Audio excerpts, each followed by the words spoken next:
There is a question that most of us have felt at some point in our lives, though we do not always say it out loud. It arrives quietly, often in the middle of an ordinary day.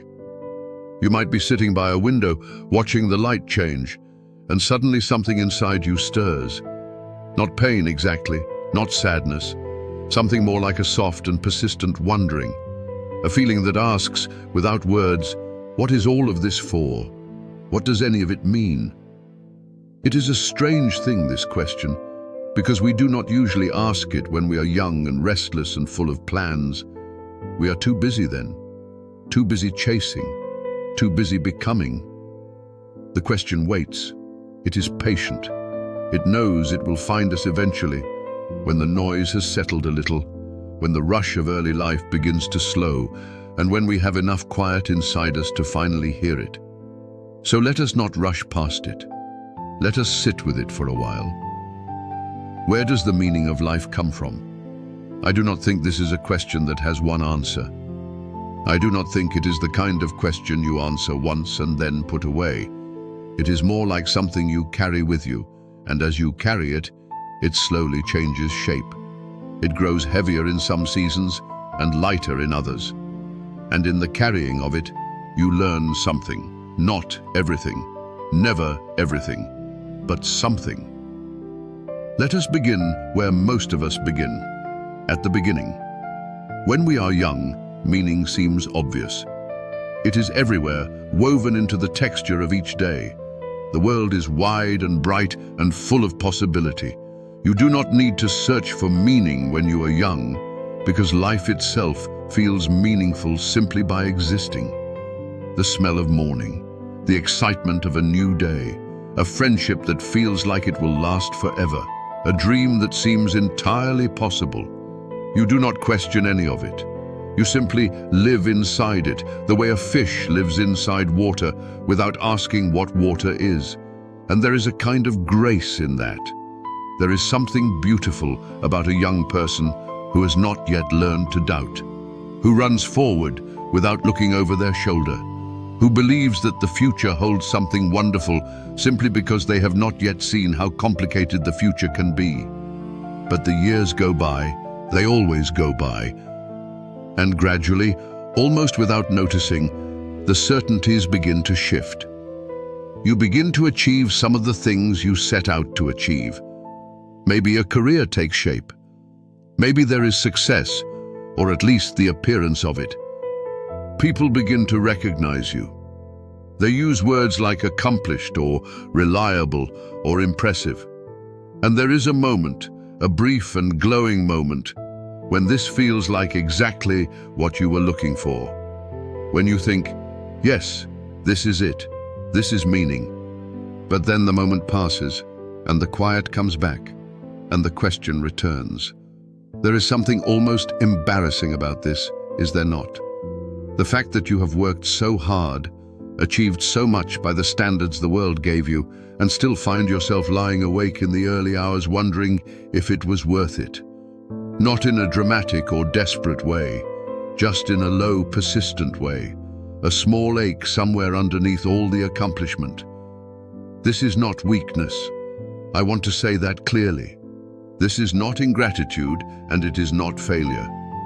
This is what it feels like to be a thinking human being who has not given up on the deeper questions. Leo Tolstoy, the great Russian writer, described something like this in his own life. He had fame, wealth, a family, the admiration of the world. And he found himself unable to explain to himself why he should live, why he should do anything. Not because his life was bad, but because he could not find, in all of the things that were supposed to give life meaning, a reason sufficient to go on. The things the world offered him did not reach deep enough. They satisfied the surface, but left something underneath untouched. Most of us will not have lives as dramatic as his, but many of us will know the quieter version of this feeling, the version that does not announce itself loudly but simply lingers, the version that makes you look around at your life on an ordinary Tuesday and feel a kind of distance from it all, as if you are watching your own life from slightly outside of it and wondering when the meaning will arrive. But here is what I think. Here is what I have come to believe slowly, through years of living and reading and watching, and sometimes simply sitting still. The meaning we are searching for does not arrive. It is not coming from somewhere else to find us. It is not waiting at the end of a long road of achievement or accumulation. It cannot be bought, and it cannot be earned through recognition alone, and it cannot be given to us by anyone else, no matter how much they love us. And this is terrifying. For a moment, when you truly understand this, it is terrifying.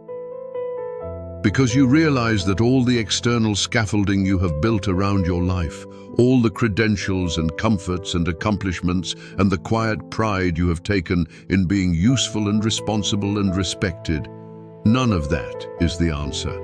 It supports a life, yes, but it does not, on its own, give life its meaning. So then what? Let me tell you about a man I once heard described. He was not a famous man. He worked for many years in a modest job, doing modest things. He was kind to the people around him in an entirely ordinary way. He was not always happy. He struggled. He worried about money sometimes, and about his children sometimes, and sometimes about nothing in particular, which is the hardest kind of worry to bear. But when he grew old, and people asked him about his life, he did not speak of his achievements. He spoke of moments. He spoke of a morning he had watched his daughter learn to walk. He spoke of a conversation he had had with a stranger on a train once, a conversation that had lasted only an hour but had somehow stayed with him for decades. He spoke of the satisfaction of doing small things well, of making someone laugh when they needed it, of sitting with his wife in the evening and not needing to say anything because the silence itself was full. This man had not solved the question. He had not discovered some hidden truth that the rest of us missed. But he had done something perhaps more difficult. He had learned to let the question live alongside him without it crushing him. He had stopped waiting for meaning to arrive and had started noticing where it already was. This is one of the first and most important things we must understand. Meaning does not live in the large and dramatic moments of our lives as much as we suppose it does. It does not live primarily in the achievements or the milestones or the moments of recognition. It lives, more often than we admit, in the spaces between, in the ordinary, in the daily, in what happens when nobody is watching and nothing is being measured. We are taught from a very early age to look for significance in size. The bigger the accomplishment, the more meaning it must carry. The wider the audience, the more our lives must matter. And so we spend years trying to make ourselves large enough to deserve the feeling of meaning. But meaning does not work that way. Meaning is not proportional to scale. Think of a moment in your own life that you return to often. A moment that, when you recall it, feels warm and real and true. I am willing to wager that it is not a grand moment. It may be grand to you, but it is probably small by the world's measure. A conversation, a meal, an afternoon, a look in someone's eyes, a hand held in a moment of fear, a laugh that surprised you with its joy. These are the things that stay. These are the things that accumulate into what a life actually feels like from the inside. I think, at the bottom of most of our striving, there is a desire to matter, to feel that our presence in the world has made some difference, to know that we are not simply passing through, leaving no mark, meaning nothing to anyone. This is a deeply human desire. It is not a shallow one. It is actually quite beautiful, this need to matter. It is what drives people to create, to build, to teach, to love, to serve. But the trouble is that we often look for proof of mattering in places that cannot really provide it. In titles, in the number of people who know our name, in whether we are admired or acknowledged. And these things cannot give us what we are looking for, not because they are worthless, but because they are addressed to the wrong part of us. They satisfy the part of us that craves recognition. But mattering in the deeper sense, the kind that feeds the soul rather than just the ego, comes from somewhere else entirely. It comes from the quality of our attention to the people around us, from the care we take with those who depend on us, from what we give that is not seen by anyone other than the person we are giving it to. There is an old idea, found in many different traditions across many different centuries, that the most meaningful actions are often the quietest ones. That the act of kindness which is not performed for an audience, which earns no applause and appears in no record, is in some strange way more real and more nourishing to the human spirit than any public achievement. There is a kind of freedom that comes from discovering that your value does not actually depend on being seen. That you can do something good in the dark, for no one watching, and feel in that doing something like genuine meaning, something that does not disappear when the moment passes. I think about duty a great deal when I think about meaning. Not duty in the cold and joyless sense, not the grinding obligation that steals the warmth from life, but duty in the older sense. The sense that says there are people who need you, and you're showing up for them day after day, without drama and without expectation of reward, is one of the most sacred things a human being can do. A parent who rises in the night for a frightened child, an adult child who drives across the city every week to sit with an aging parent who no longer remembers many things, a friend who shows up when there is nothing to say, a neighbor who checks in without being asked. These are not dramatic gestures, but they are the fabric of what holds human life together. And the person doing them, if they are paying attention, often feels something that cannot be fully explained. A sense of rightness, a sense of being exactly where they are supposed to be. That sense is meaning. Not meaning in the abstract philosophical sense, meaning in the immediate, lived sense. The sense that this moment matters, that this person in front of me matters, that what I do next will actually make a difference to a real human being who breathes and hurts and hopes. We tend to overlook this. We overlook it because it is so ordinary, because it happens in kitchens and hallways and hospital waiting rooms, because it does not make for a compelling story at a dinner party. But the ordinary is where almost all of life actually happens, and it is where most of the meaning is, quietly waiting to be noticed. I want to say something now about suffering, because any honest conversation about the meaning of life has to include suffering, and I do not want to skip past it as if it were a minor footnote. Suffering is not something we choose. It arrives as it has always arrived, without asking permission. Illness, loss, disappointment, the slow grief of watching someone you love diminish, the sharper grief of sudden loss, the long, dull ache of loneliness, or the feeling that life is somehow passing you by. These are real, they are heavy, and no philosophy that pretends otherwise deserves to be taken seriously. But suffering has a strange relationship with meaning. Not because suffering is good. It is not good. It is painful and hard and often deeply unfair. But because suffering, when it is met with honesty rather than with denial, has a way of stripping away the things that do not matter and leaving you with a clearer view of the things that do. When you have been through something that has broken you open, you know things that cannot be taught in any other way. You know how fragile everything is. You know how much depends on the presence of other people. You know what you actually value, because crisis has a way of separating what you thought you valued from what you truly cannot live without. This is not to romanticize suffering. Suffering does not automatically make a person wise or good. It can also embitter. It can harden. It can close a person off from the world in ways that are very difficult to undo. The meaning that sometimes grows from suffering requires something of us. It requires a choice, often a difficult and ongoing choice, to remain open, to remain curious, to remain willing to be touched by life, even when life has hurt us. But when that choice is made, something happens. Something that looks, from the outside, like resilience, but feels, from the inside, like something closer to grace.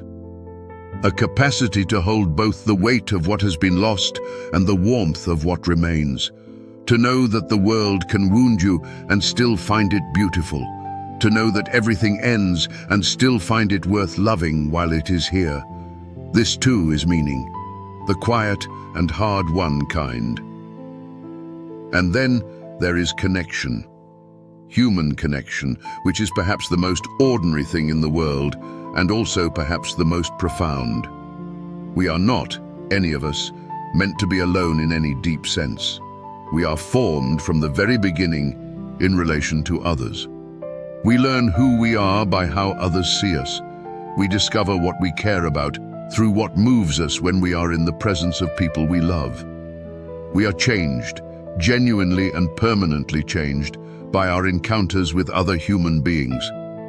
There is meaning in the act of truly seeing another person, not as a role they play in your life, not as a means to something you want, but as a full and complex human being with their own interior world, their own weight, their own tenderness and fear and hope.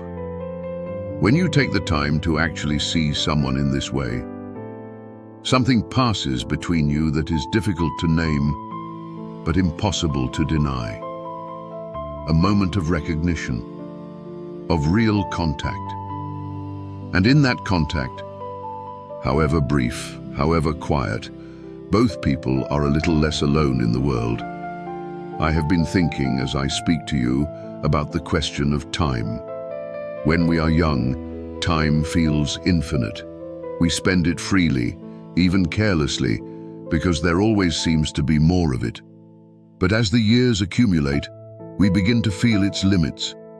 We begin to understand, not just intellectually but in our bones, that there is a finite number of mornings we will see, a finite number of conversations we will have, a finite number of times we will hold someone we love close enough to feel their warmth. And this is, strangely, one of the quiet gifts of aging. Not the aches and the losses, but the clarity that comes with knowing time is limited. The way that clarity makes certain things suddenly, urgently, beautifully important. A meal shared with someone you love, a walk in a familiar place, the sound of laughter in a room. These things do not feel minor when you know they will not always be available. They feel like exactly what they are, which is everything. The present moment is something that every wisdom tradition in every part of the world has insisted upon. Be here.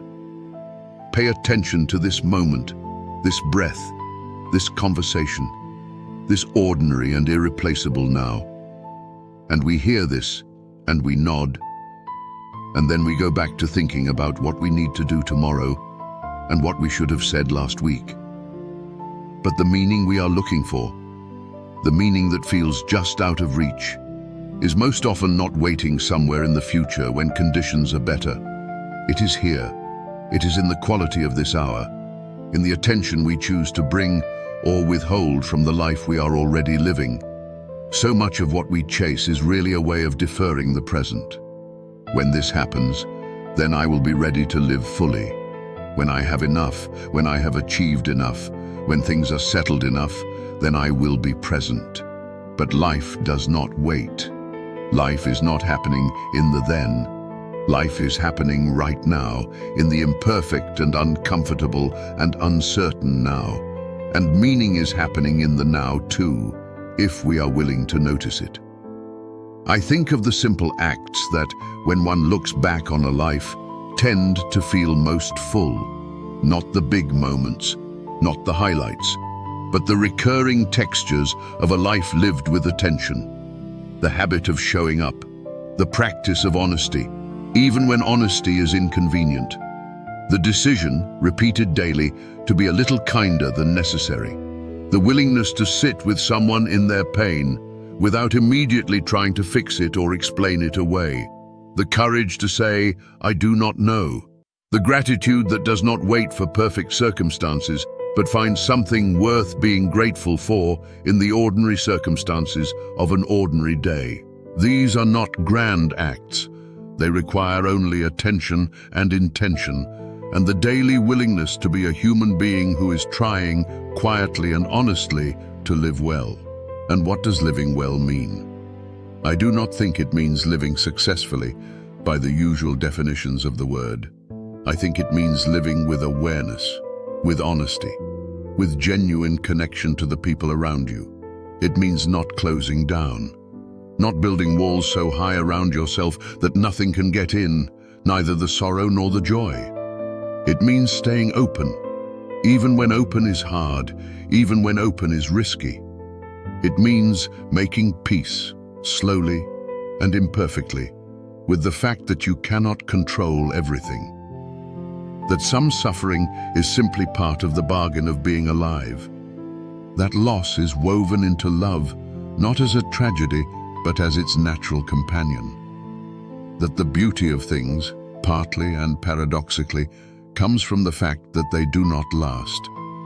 There is something in the recognition that all things pass, that every moment is unrepeatable, and that this is not a reason for despair, but for a kind of heightened attention and gratitude.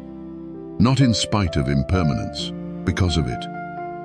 What if we brought this kind of attention to our own lives? What if we looked at the people we love, not with the dull familiarity that accumulates over years, but with the occasional conscious reminder that this person in front of you, this face you know so well, will not always be here. That this conversation, this morning, this moment of being together is not guaranteed and is, in fact, quite remarkable that it is happening at all.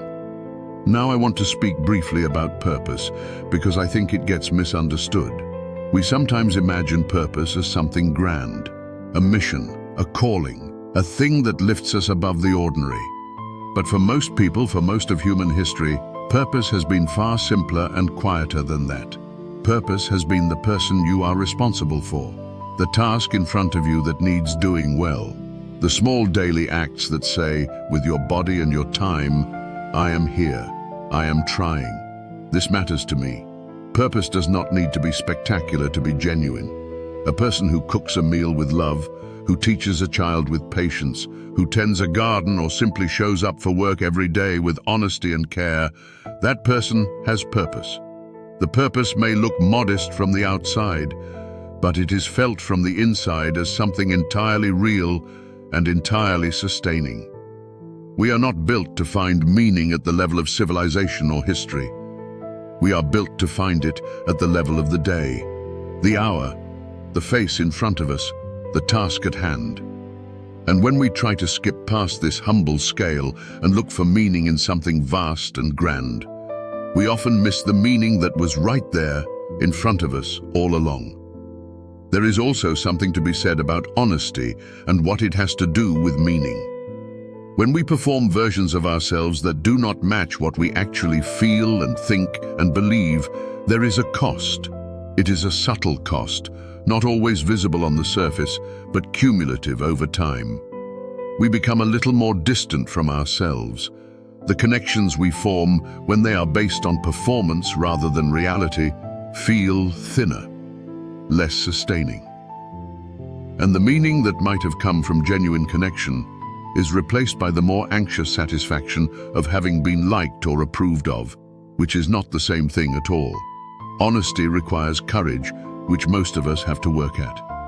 But the people who remain when you stop performing and start simply being, the people who love the real you rather than the constructed version, those relationships hold something that cannot be replicated. They hold genuine knowing.